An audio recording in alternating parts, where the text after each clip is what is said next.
नमस्कार साथियों, राज्य शिक्षा केंद्र ने एक महत्वपूर्ण आदेश निकाला है जो सालाना निधि है जिसका उपयोग शिक्षकों को करना है। और कुछ शिक्षकों में कई प्रकार की समस्याएं आ रही हैं, तो उस समस्याओं के समाधान के लिए राज्य शिक्षा केंद्र ने एक महत्वपूर्ण आदेश निकाला है।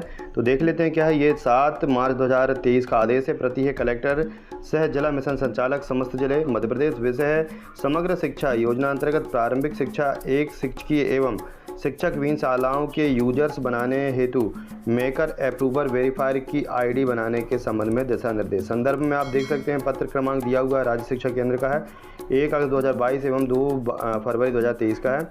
उपरोक्त विषयांतर्गत संदर्भित पत्रों के माध्यम से सभी शालाओं के प्रिंसिपल एचएम टीचर्स को अप्रूवर वेरीफायर मेकर बनाने हेतु जानकारी एकत्रित कर रखने के संबंध में निर्देशित किया गया था। जिलों में संचालित शालाओं में कुछ शालाएं एक शिक्षकीय तथा कुछ शालाएं शिक्षक विहीन भी हैं।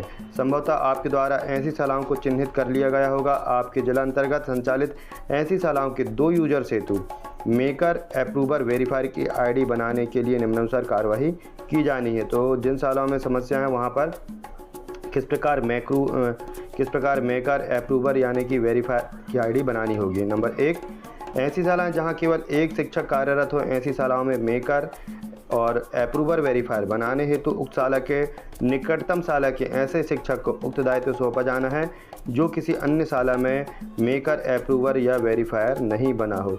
तो आसपास की ऐसी कोई शाला जहां पर कोई शिक्षक मेकर अप्रूवर नहीं बना हो तो वहां पर निकटतम संस्था के किसी शिक्षक को मेकर या अप्रूवर बनाया जा सकता है। फिर दूसरा क्या है, ऐसी शाला जहां एक भी शिक्षक कार्यरत ना हो यानी कि शिक्षक विहीन हो, ऐसी शालाओं में मेकर अप्रूवर वेरीफायर बनाने हेतु उक्त शाला के निकटतम शाला के ऐसे शिक्षकों को उक्त दायित्व सौंपा जाना है जिसका किसी अन्य शाला में मेकर अप्रूवर वेरीफायर नहीं बना हो। तो ऐसी निकटतम शाला और वहाँ पर शर्त यही है कि वहाँ पर शिक्षक अधिक होना चाहिए, 2 से अधिक शिक्षक होना चाहिए, क्योंकि प्रत्येक शाला में 2 शिक्षकों को, एक को मेकर एक को अप्रूवर बनाया गया है। तो इन शाला में यदि अधिक शिक्षक हैं तो उनको दूसरी शाला का मेकर और अप्रूवर बनाया जा सकता है। नंबर 3 जो है, बिंदु क्रमांक 1 एवं 2 अनुसार यदि किसी शाला के निकटतम शाला में उक्त हेतु शिक्षक उपलब्ध नहीं होने की स्थिति में संबंधित शाला के सीएससी को उक्त दायित्व दिया जा सकता है। और यदि 1 और 2 अनुसार किसी शाला में ऐसी स्थिति नहीं बन पा रही तो वहाँ पर जो जनशिक्षक हैं सीएससी हैं उनको उस प्रकार का उत्तरदायित्व दिया जा सकता है। नंबर 4, साथ ही ऐसी शालाएं जो ईपीईएस में मर्ज हो गई हों तथा जिनको अलग से भी राज्य स्तर से व्यय सीमा जारी हो गई हो, ऐसी शालाओं के यूजर्स नहीं बनाया जाना है। तो यहाँ पर ये भी है कि जो ऐसी शालाएं जो ईपीएस में मर्ज हो गई हों तथा जिनको अलग से भी राज्य स्तर से व्यय सीमा जारी हो गई है, ऐसी शालाओं की यूजर्स नहीं बनाया जाना है। तो जो एकीकृत शालाएं हैं और वहाँ पर यदि धोखे से कोई राशि जारी होती है तो उन शालाओं में मेकर और अप्रूवर नहीं बनाया जाना है। जो मर्ज हुई संस्था है यानी कि जो बड़ी शाला होगी वहीं पर मेकर और अप्रूवर होंगे। नंबर 5 जो है, दिनांक 2 फरवरी 2023 को राज्य स्तर से सालावार जारी की गई व्यय सीमा में सूची में यदि कोई शाला संचालित है और छूट गई हो तो ऐसी संचालित शालाओं की सूची, डाइस कोड और एनरोलमेंट की जानकारी शीघ्र भेजें ताकि उनकी व्यय सीमा भी निर्धारित की जा सके।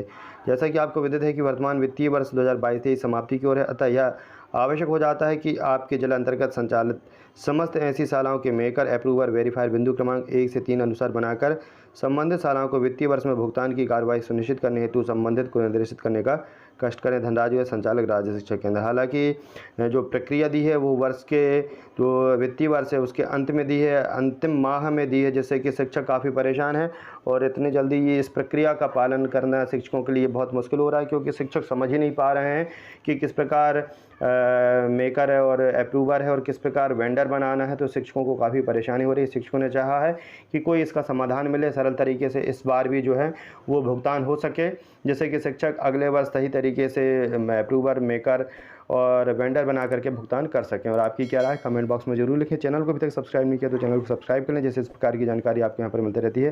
धन्यवाद।